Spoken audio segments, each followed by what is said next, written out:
তিনটে মিডিয়াম আপাতত শিখেছি, যেটা হচ্ছে স্কেচ, অয়েল প্যাস্টেল আর ওয়াটার কালার। তিনটে নিয়ে আমি যেসব ড্রয়িংগুলো করেছি ওটা আমি আজকে আপনার জন্য শেয়ার করতে যাচ্ছি। দেখুন, ফার্স্ট হচ্ছে স্কেচ। দেখুন এটা এটা এটা এটা এটা হলো সহজ পাটি স্কেচ।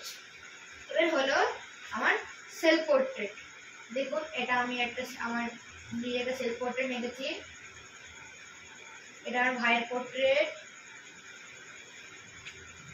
এটা হলো ছত্রপতি শিবাজি মহারাজের একটা পোর্ট্রেট, এটা আমি স্কেচ করেছি। দেখুন এটা কিরকম হয়েছে। এবার আমি সব পা এঁকেছি। দেখুন আমি কিভাবে সব পা এঁকেছি।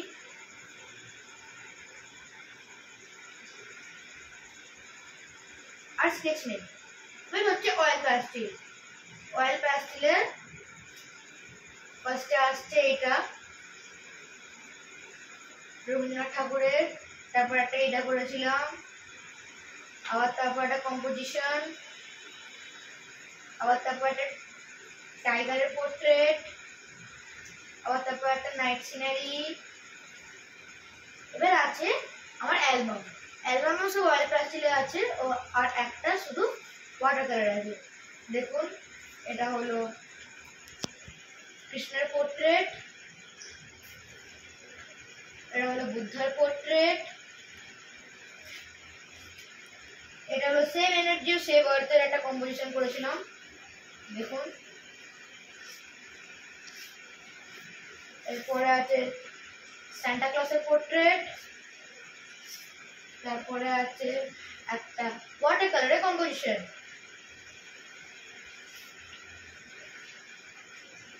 তারপর আছে আরেকটা অয়েল প্যাস্টেলের কম্পোজিশন, ও তারপর আর নেই। আরেকটা অ্যালবাম আছে, সেটা শুধু অয়েল প্যাস্টেলে আছে। দেখুন কত অয়েল প্যাস্টেল। ফার্স্ট এটা আরেকটা, এটা আরেকটা, এটা আরেকটা, এটা একটা কম্পোজিশন, এটা একটা, এটা একটা, এইটা,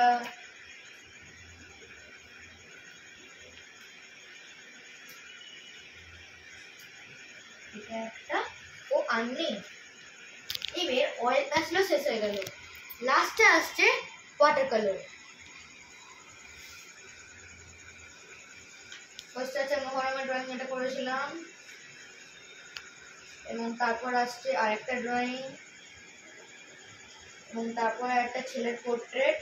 দেখুন কিরকম হয়েছে, এটা ওয়াটার কালারে করা। তারপর হচ্ছে সব ওয়ান কালারের ড্রয়িং। ফার্স্টে এটা, তারপরে এইটা, তারপর আরেকটা, এটা, তারপর এইটা, এবং তারপর আমি একটা ওয়াল আর্ট করেছিলাম। দেখুন কিভাবে ওয়াল আর্টটা হয়েছে। ও লাস্টে আসছে এইটা, এটা যেটা নীল আর্মস্ট্রংয়ের পোর্ট্রেট। দেখুন কিরকম লাগছে পোর্ট্রেটটা, এটা ওয়াটার কালারে করা। ও শেষ, আর কিছু নেই। এটাই ছিল তিনটি মিডিয়ামের আমি যেগুলো করেছিলাম এই বছরে। আপাতত আর কিছু করিনি। আশা করি আমি আর যেগুলো করবো এগুলো আবার আপনাদের সঙ্গে শেয়ার করবো।